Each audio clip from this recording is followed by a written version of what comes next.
Hey, everybody, and welcome to True Crime Paranormal with the Psychic Sisters. This is Katie Weaver, and I'm here with my co-host and partner in crime, Kristi Brower. Hello. Hello. How's it going? It's going well. I had one of those had enough of this shit moments over this weekend, and so I dyed my hair red and shaved one whole side off. Oh, whoops. I'm looking at myself in mirror image. I can never remember. So It's super cute. thank you. I'm doing well. Whenever I need to change, the first thing I do is I dye and cut my hair. Uh-huh. I've done it so many times, Mm-hmm. and I feel better. I feel like, oh, new lease on life. Okay. There you Now go. I can move forward with some new things I'm trying to do, and yeah, so I'm good. It's a great symbology, of doing something. In metaphysics, there's a theory that if you're having a hard time getting clarity, to wash a mirror or wash your windows, to get clear things up, get some clarity. I think, refreshing something, cutting your hair, dyeing it kind of goes along those same lines. So very good. Yeah. I love it. Well, thank you. Yeah. So how are you doing? I'm well too. We've been cooking it up for the Super Bowl because, Super Bowl. And that's kind of it.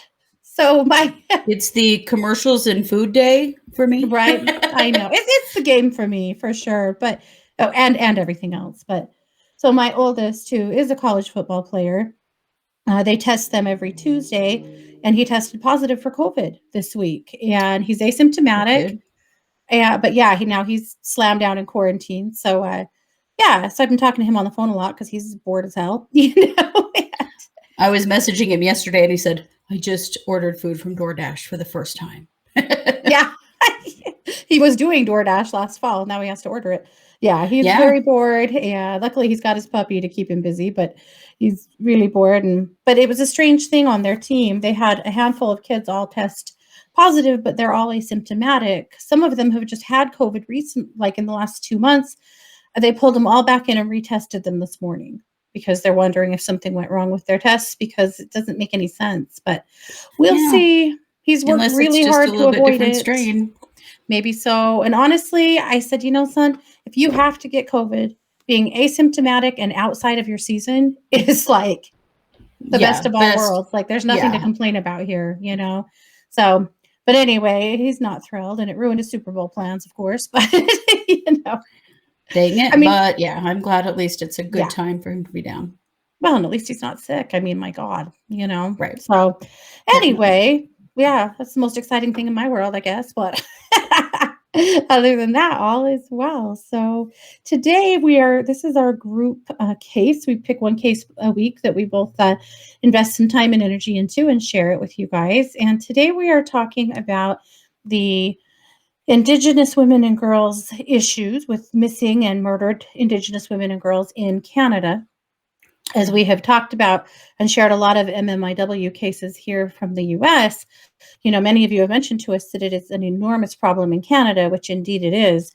And so we're going to focus on Canada this week. I'm going to tell you something. I'm not from Canada and I've never been there. I wish I had. If we make geographical mistakes, feel free to correct us. That's fine. We are giving it to you the best we can. We love kind correction. Sure. We're always open to that. But know that we're giving you the best we can. Yeah. And if you have more to add in the comments, please do. We're absolutely here for it. Mm-hmm. So most definitely. We're most specifically talking about the Highway of Tears today, but I'm going to give you guys a little peek into what's going on in Canada with their ongoing challenge. So in Canada, there have been approximately 4,000 or more Indigenous murdered or missing women and girls in the last 30 years. That works out to be 133 a year or 3 a week. Wow. So that's what they're up against. There was a national inquiry in 2019, and Justin Trudeau, their prime minister, did declare this to be a genocide. And the government promised an action plan by June 2020. They've had a bunch of summits and meetings and taking suggestions into account to figure out what the best action is forward. Unfortunately, that action plan did not show up June 2020. The government's saying that it's because of COVID. and that it is coming. So we're on pins and needles. Honestly, I hope it comes soon. Frankly, and I hope, because we've yet to see a government take that step. Ours has Yeah. not yet here in the US. So I'm very curious to see when they come out with an action plan, what's it going to be? Yeah. Well, and to identify it as a genocide is a huge step. So, It is. Yeah. So hopefully, I hope they, release something that's a good model to the US as well. I do too, because this is something I'm really going to be watching our new government here in the US to be taking very seriously, and, getting involved with my legislators and, whatever we need to do, letter writing, we have a local group, and I would like to talk to them about what they're doing and how we can be of service. Yes. Yes, absolutely. So then, what is the Highway of Tears? Well, Yes. the Highway of Tears is a stretch of Highway 26, I believe, in Canada. 16. In British Columbia. And this highway has been known now. Here's where it gets very sticky. So the government, the belief is that between 1969 to now, 18 women have died on this highway or disappeared, come to bad ends. The Indigenous community says that number is much closer to 50. Yeah. Because so many of the cases that they have presented have been brushed off by law enforcement, by the Canadian Mounted Royal Police, as being suicides, runaways, drunks, overdoses, and that basically they're saying, we've lost, many dozens of women to this area, to this highway. It just hasn't been taken seriously. So, well, for what and it's like worth, in the US, these cases are being categorized. Right. We're getting lots of suicides and overdoses, and they just wandered out into the brush and died of hypothermia, all of their own volition. Yeah, sure. Yeah. Yep. So this is, yikes. I muted. That was a terrible sneeze. Okay. So it is Highway 16. It's about a 450-mile corridor between Prince George and Prince Rupert in Canada. A lot of it is pretty rural, and that highway butts up against 26 different Indigenous communities. Yeah. Or 23 different Indigenous communities. There is also one of the biggest challenges that they have had on this road is hitchhiking. Yes. And a lot of the girls and women that have disappeared were potentially hitchhiking or walking down the highway. And I know a lot of us still go, what? Everybody knows you're not supposed to hitchhike. Okay, well, that's very easy to say. Yeah. But you have to understand that in this area, there is a huge lack of resources. This is a very poverty-stricken area. A lot of people can't really afford a car, and yet it's very rural, right? And so to even get to your job or to school or your friend's house or the store, you end up on that highway. And if you don't have a car, you have to find a way to get there. And it's a challenge. It's a huge challenge. And there really isn't much. It looks like there's been one bus that has been running through there, but it's just not, it's one bus, Yeah. Other than that, there's really no central transportation or options. And so it's very common and normal, or it has been in the past, to hitchhike on that road. And a lot of times people step out, and they see someone they know and they grab a ride, and then they grab a ride back, and it's whatever. But people obviously started taking advantage of that, and then obviously, hurting women. And again, why is it the numbers of the Indigenous women lost on this road are much higher than the white women? Why? Well, because of those resources and lack of. Because it's more Indigenous women that were on the road, that were hitchhiking, that were looking for help, because they are the ones that are disenfranchised, that didn't have cars, that didn't have rides. It's just, so much of it is just systemic racism and poverty that has created a perfect storm for these kinds of activities to happen. Right. And apparently, and this is happening in the US too, it's so easy for law enforcement to just judge someone for their choice rather than Mhm. seeing them as a human being with a family and a Mhm. life and as a victim of this situation, as though it's Mhm. actually their fault, which Yes. clearly it isn't. This is just so sick. Mhm. Right. Well, if you have to get to your job and your car doesn't start or your ride didn't come through or you missed the bus or there is no ride and you Yeah. have to feed your children and you have to pay your rent, it's You're going to do whatever you can yeah, we're seeing people to in get there. impossible situations. Yeah, without a Yeah. doubt. Now, that has slowed down a lot. There are signs on the road warning girls not to hitchhike. Yeah. Uh, a lot of girls are saying now, like, I've never hitchhiked on that road or hitchhiked on that road because I've been warned so many times about other people that disappeared. And, so the word seems to be getting out. But the most recent incident on that road that law enforcement is aware of is 2018. And Yeah. so, it So it's started, not yes, back in totally stopped. 69, but it's not totally stopped. Yeah. No. So they have, over the years, they've been working on solving some of these murders and disappearances. And they did finally discover that there was a serial killer from the United States, that they Mhm. did eventually decide that he had killed at least one and maybe three women on this highway. Mhm. And he died in prison a long time ago. There's no reckoning, but there was some DNA evidence to suggest that he had killed, again, at least one and maybe three women. Right. There was another man who they did finally, with DNA evidence, prove that he had killed one woman. So it's like there's a few little things, pieces that are coming together, but by and large, they're not. No.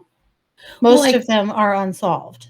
yeah. So one of the cases that really struck me that absolutely makes me livid is Corrine Thomas. Mm-hmm. So Corrine Thomas was hit while walking down this road. She was hitchhiking Yeah. to her home by Richard Redicop. He hit her with his truck, killed Yep. her and her baby. She was just days from delivery, pregnant. Yep. And they determined that, so there were some kids who witnessed it who said he absolutely swerved at her and hit her on purpose. But they were kids. They took them in and interrogated them for 3 hours unsupervised. Ah, No parents, no guardians with them. And by the time they were done with them, they had decided that Corrine Thomas was playing chicken with Redicop's truck. oh, for God's sake. She's hugely pregnant, trying to Mm-hmm. get home. Yeah, she's out on the highway Out playing playing chicken with chicken, for sure. sure. And she was Indigenous, and the man who killed her was white. Of course. And he never faced any charges for her death, which is and her baby's death. I mean, it was just it's Yeah. absolutely horrendous. Like, seriously, this is it's laughable if it isn't so maddening Yeah. that this is what law enforcement is doing. Mm-hmm. Like, I don't care if she was playing chicken with a truck. He hit her. Yeah. But there is no way on God's earth that she was playing chicken with a truck Of course on she that wasn't. highway, Yeah. hugely pregnant, just trying to get a No. ride home. Can you No. imagine Of how course she miserable walking wasn't. down a highway, hugely pregnant, swollen feet, Yeah. just desperately trying to get a ride to get home? Mm-hmm. It makes me absolutely ill to read these stories and realize Yep. what screwed up racist crap this is. Yeah, for sure. And that this has been going on for so long. Yeah. So, according to highwayoftears.org, there Mm-hmm. are a bunch of action plans going into place. One of them is a transit service.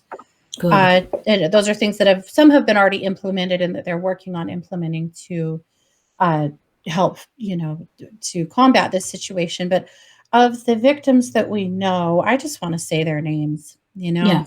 and I'm very sad for the ones I can't say that I don't know. But Lana Derrick, Nicole Hoare, Tamara Chipman, Shelly Ann Bascu, Monica Jack, Leah Alicia Germain, Gloria Moody, Gail Ways, Delphine Nickel, Alberta Williams, Aaliyah Catherine Sarek Auger, Destiny Ray Tom, Roxana Tierra, Natasha Montgomery, Jill Stuchenko,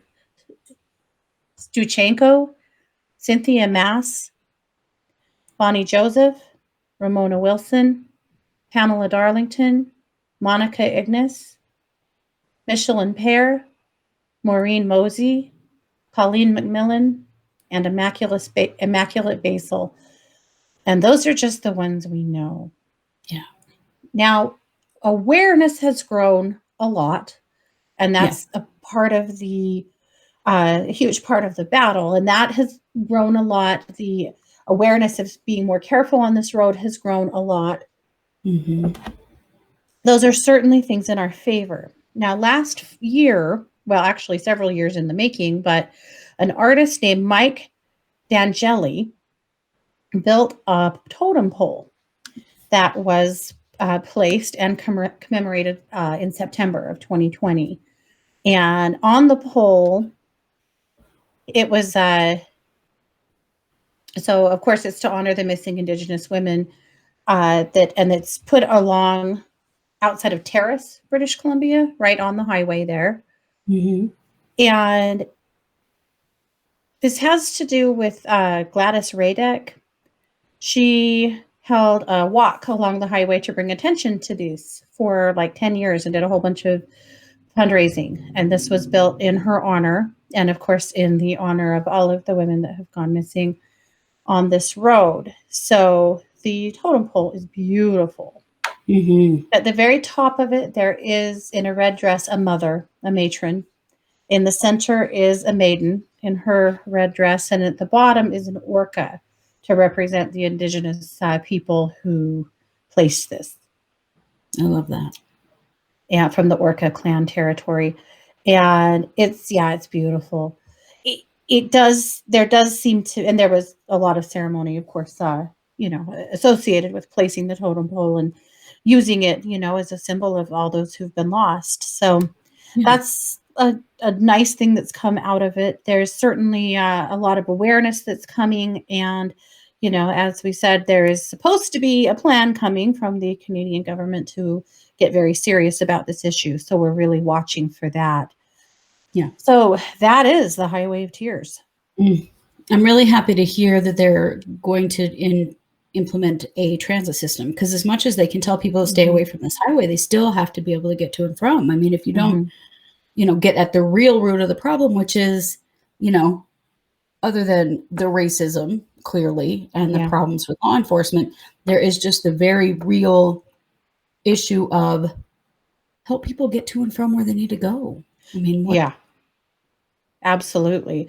Well, and there's been more challenges with it because some of the transit systems in those rural areas that were in place, COVID has been extremely hard on, and some of them have closed.